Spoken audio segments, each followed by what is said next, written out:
What are the most important steps for Battlefield to succeed? With the recent trailer from Battlefield 6, a lot of people are excited for the next title, me included.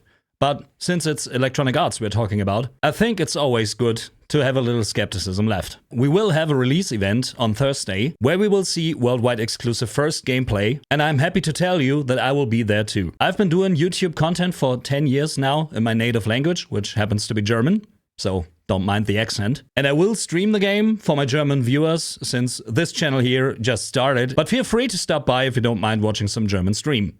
Nonetheless, I will do content on Battlefield 6 and I will talk about my experiences from the event and after the event, and possibly have some English gameplay for you to upload too. Today I wanted to talk about what I think are the most crucial steps Battlefield needs to take to make it a successful title. And with successful, I mean worth your time and my time. And yes, it should make EA enough money so that they will produce content for this game and not let it die. Because we've been there before, like over and over again with Electronic Arts. And I guess the list of things will depend on what your priorities are. And I will not list everything I think Battlefield needs to be a good game. I will just tell you 3 things I think that are absolutely necessary so this game will not die on arrival. They are in no particular order, but I will start with the one thing that I think is the most important one. And I leave the decision up to you if you think the same.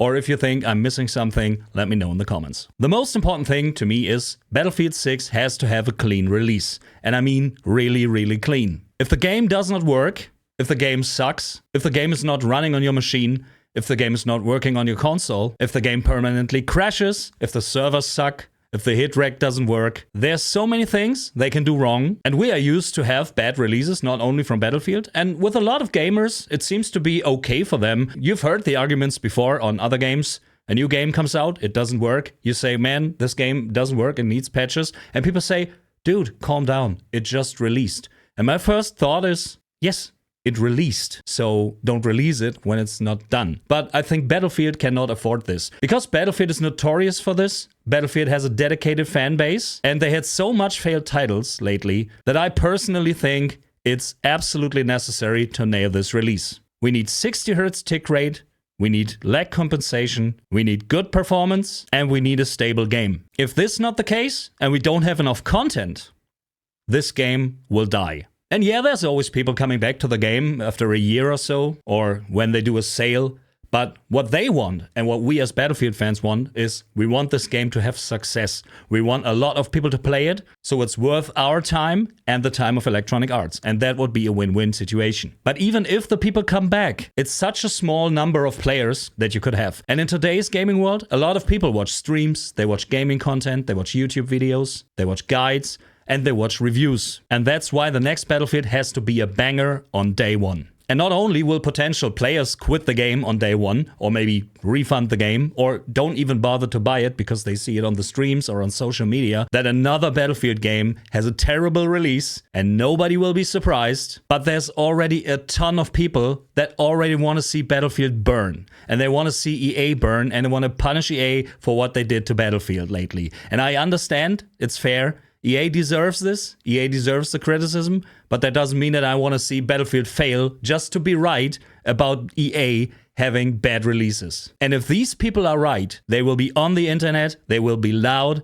and they will never shut the pie hole about how they were right and they told everyone not to be hyped. And even the people that say, man, I'm happy there's a new Battlefield, I'm looking forward to it, but I'm cautiously optimistic and I'm fully aware that Battlefield might suck on release, and I will wait out, I will not pre-order, I will watch reviews or streams, and I will do an informed buying decision. Even these people, just for liking the trailer, already get hate from these people because they say you're stupid, Battlefield will never be good again. And I don't want this to be true, and I don't want these people to be right, because Battlefield had a lot of good games too, and the potential of a great Battlefield is still there, even if I, and maybe you, don't think it will happen. Battlefield 4 released in 2013, and in my opinion, it was the worst Battlefield release of all time.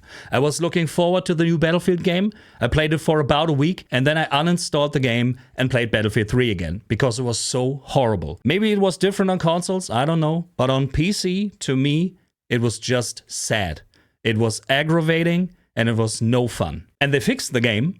DICE LA did a great job on reviving the game. They asked the community. They even did a map with the community. They reworked the whole gunplay. They reworked so much shit, dude. They even have an anti-head glitch mechanic in a Battlefield game. But sadly, Battlefield 4 never really redeemed from the failed release. And yes, there's always a core fan base that will play the game, but nonetheless, to this day, most people don't care about Battlefield 4. They don't watch content. They didn't watch streams back then. Even after 1 year and all the patches, and it's now a great Battlefield game, it is still a niche game. And if it had a good release, it could be one of the greatest Battlefield releases of all time. But most people don't tend to come back to a broken game. If someone or something disappoints you, for most people, that's the end of the story. Since 2013, Battlefield managed to have 2 releases that didn't suck, at least in my opinion.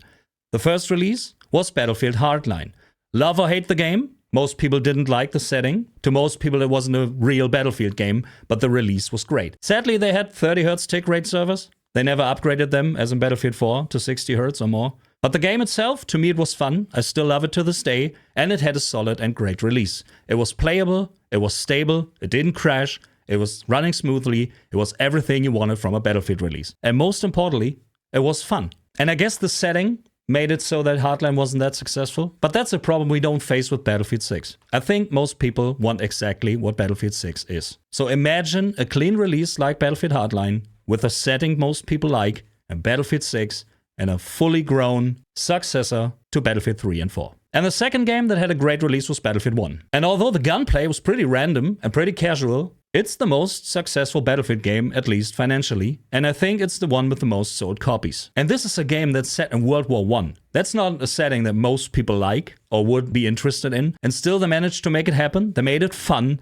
and they had a release that was worth playing. Battlefield 1, you could hop in, even the beta was great, and you could have lots of fun for hours and hours. And that's exactly what Battlefield needs. They have no time to fix the game for weeks and months to come. Because if they do that, and we had that before, we had that with Battlefield 5, we had that with Battlefield 2042, they will pull all the resources together to fix the game, to patch the game, to make it playable, so there will be zero or very little new content drops. And even if the game is fun, most people will quit the game of boredom or because of frustration, and they just will never come back. And that will be the end of the game. Can EA pull this off? I mean, they have been in the past, and that was at a time where most people hated EA too, so it's not like the good old days. Do I believe they will pull it off? I don't know. I'm fully aware when a new Battlefield game drops, it is potentially a horrible release. It's from experience. I played Battlefield since the first entry, Battlefield 1942, and almost every Battlefield had some frustrating things. Battlefield games were almost never perfect. So honestly, I don't think they will pull it off. I think there will be problems on launch, and it might kill this game before it gets the chance to shine, but I'd love to be proven wrong. But that's up to Electronic Arts. Moving on to the next thing, and to me, it's a very important one, that is persistent servers with a map rotation. One of the most frustrating issues I have when I play Battlefield 2042 is that after every round, you get dropped out of the server. The server shuts down, you go back to the main menu, and you get matched again. Not only is this a horrendous waste of your time, because you're spending time in the menu, funny enough, you were on a working server right before that, you get kicked out of a working server just to search for another server. To me, it makes zero sense, and it's frustrating because it's a waste of time. But more importantly, a lot of the time, you will play the same maps over and over again. You might end up playing the same map 3 times in a row. To me, there's zero reason to not have a map rotation on a persistent server. In other Battlefield games, I could play for 6 or 10 hours without playing the same map again if I don't switch the server. But it is single-handedly the #1 reason that I quit my Battlefield 2042 sessions after 1 or 2 hours because I'm frustrated to have the same maps again and again. Battlefield 2042 isn't even the game that you would associate with very much Battlefield-like fun. I think you can have fun in Battlefield 2042. Some maps are really, really bad, but if you get these same bad maps over and over again, that you just quit the game for this day or potentially for good. And yeah, the problem would be solved if you would have a server browser, because a server browser would have dedicated servers with a map rotation, I reckon. But I don't think EA will give us a server browser. Another thing where I'd love to be proven wrong, but I think they will stick to their old system from Battlefield 2042. If we had a server browser with a persistent server and map rotation, it's pretty much guaranteed that there will be no SBMM in this game. Another reason a lot of people fear that Battlefield might suck. If you have open servers where everyone in a list can choose whatever server, it's a random matchmaking, and you will not have some sort of algorithm trying to give you a specific experience. And the other thing is, sometimes you find a nice squad, you find a good match, or you find a good server, and you just want to keep playing with these people. Maybe because your squad mates were very nice, or they were very good, or they were coordinated. Or maybe the enemy were very good, and the match was close, and you just want a rematch.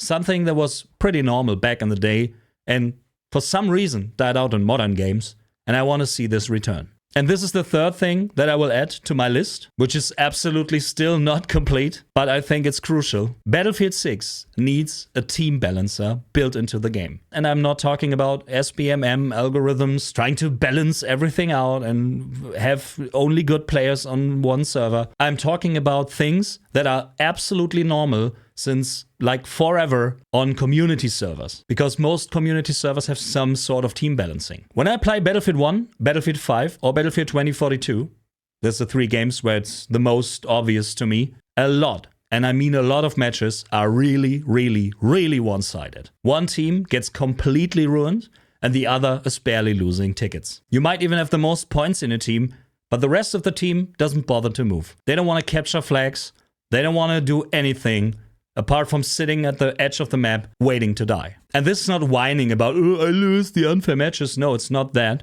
Because I feel the same when I'm in the team that is stomping the other team. It is boring. It is absolutely frustratingly boring to be in a team where you have nothing to do apart from spawn camping the enemy. Because they don't move, and they never come out, they never contest a zone or anything, and you need some sort of balance for this.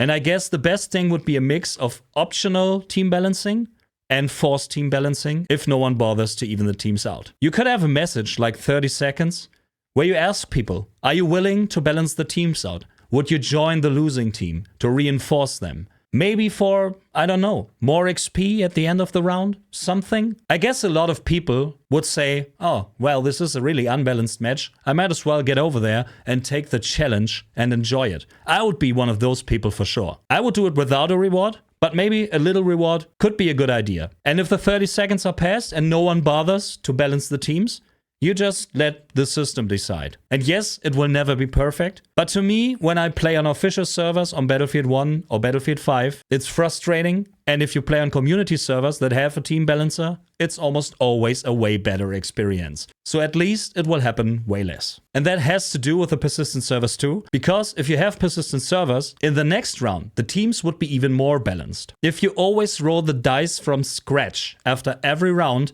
it's no wonder that a lot of these matches are absolutely one-sided. And that would kill the fun on day 1 too. I guess a lot of people that are playing Battlefield don't expect to be the best in the leaderboard, but no one wants to be stumped without a chance in an absolutely unfair match. And that's why I think these 3 things would be absolutely necessary for Battlefield 6 to have a decent start. And all the other things that Battlefield needs, or I think are crucial, we will discuss another day.